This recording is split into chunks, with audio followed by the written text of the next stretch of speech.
ရိသတ်များအားလုံးပဲမင်္ဂလာပါရှင်ဒီကနေ့ပရိသတ်ရဲ့အတွက်တက်ဆက်ပေးဖို့ရွေးချယ်ထားတဲ့သတင်းကြောင်းရာတွေကတော့တရုတ်ကမြန်မာကိုထိပ်သီးဆွေးနွေးပွဲဖိတ်ကြားလို့တော့လဲအာဆီယံနိုင်ငံတွေလက်မခံဆိုတဲ့သတင်းကိုတက်ဆက်ပေးချင်ပါတယ်ရှင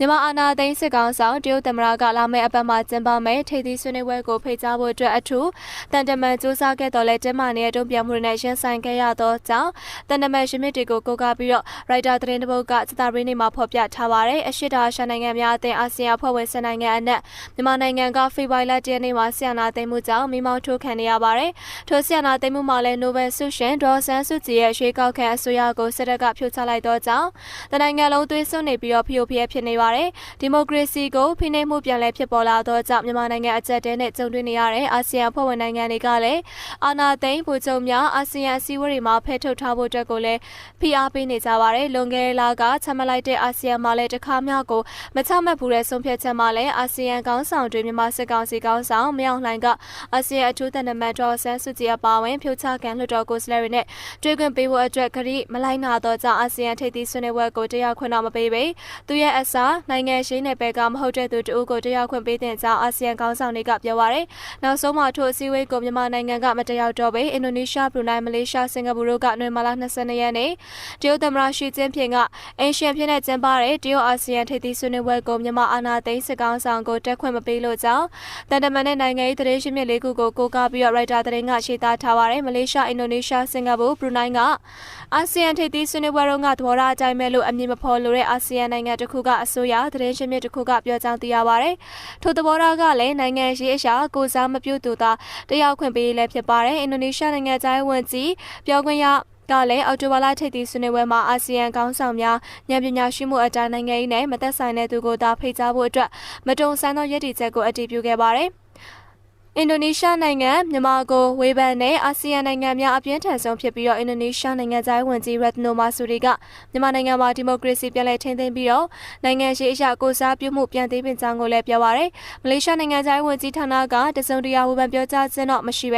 စင်ကာပူဘရူနိုင်းဗီယက်နမ်နိုင်ငံသားဝန်ကြီးဌာနတွေကလည်းလက်တလုံးမှာအကြောင်းမပြန်ကြားသေးပဲတရုတ်နိုင်ငံသားဝန်ကြီးဌာနကလည်းလက်တလုံးမှာအကြောင်းမပြန်ကြားနိုင်တော့လဲအင်္ဂါနေ့မှာတရုတ်နိုင်ငံသားဝန်ကြီးဌာနပြောခွင့်ရသူကျောက်လီကျန်းကမြန်မာနိုင်ငံကနေသက်ဆိုင်တဲ့သူတွေအားလုံးနဲ့တွဲဆုံဆွေးနွေးပွဲကိုအပြေရှားခြင်းကိုတရုတ်ကထောက်ခံပြီးတော့တင်ញိမ်မှုကိုပြန်လည်ထိန်းသိမ်းပြီးဒီမိုကရေစီအသွင်ကူးပြောင်းမှုစတင်ရှိကိုနိုင်ငံတကာအသက်အဝန်နဲ့တူလှုပ်ဆောင်မှာဖြစ်ကြောင်းပြောကြားလိုက်ပါတယ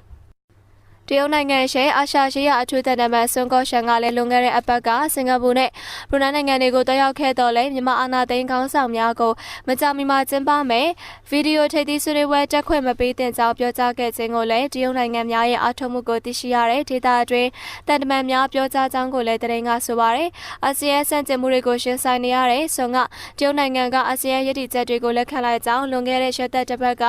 နေပြည်တော်မှာကျင်းပတဲ့အစည်းအဝေးတစ်ခုမှာမြန်မာအာဏာသိမ်းခေါင်းဆောင်ကိုပြောကြားလိုက်ပါတယ်တရုတ်နိုင်ငံကလည်းအာဆီယံကလက်ခံထားတဲ့နိုင်ငံရှင်နဲ့မသက်ဆိုင်တဲ့သူကိုဖိတ်ကြားရေးကိုလက်ခံကြောင်းကိုလည်းဆုံးကပြောတဲ့လို့ဒေသအတွင်းတမန်တွေကပြောပါရယ်အာဆီယံကထိတွေ့ဆက်ဆံရေးနဲ့ဝင်ရောက်မဆွတ်ဖက်ရေးကျင့်သုံးနေရလို့လည်းဆယ်စုနှစ်များစွာကြော်ကြားကြတဲ့ကမြန်မာဆီယနာသိမ်းမှုကထိုအချက်ကိုပြောင်းလဲသွားစေပါရယ်ဧပြီလမှာအာဆီယံကမြန်မာဆီယနာသိမ်းကောင်းဆောင်တယောက်တဲ့ဂျာကာတာအထူးထိပ်သီးဆွေးနွေးပွဲမှာအချက်၅ချက်သဘောတူညီချက်ရအောင်လှုပ်ဆောင်ခဲ့ပြီးတော့ထိုသဘောတူညီချက်၅ချက်မှာလည်းအကြံဖတ်မှုချက်ချင်းရှက်တန့်ရန်နဲ့အာဆီယံအထူးတန်တမန်ကိုဖြုတ်ချခံလွှတ်တော်ကိုယ်စားလှယ်တွေအပါအဝင်သက်ဆိုင်သူအားလုံးတွေ့ဆုံဆွေးနွေးဖို့အတွက်လည်းပါဝင်ပါတယ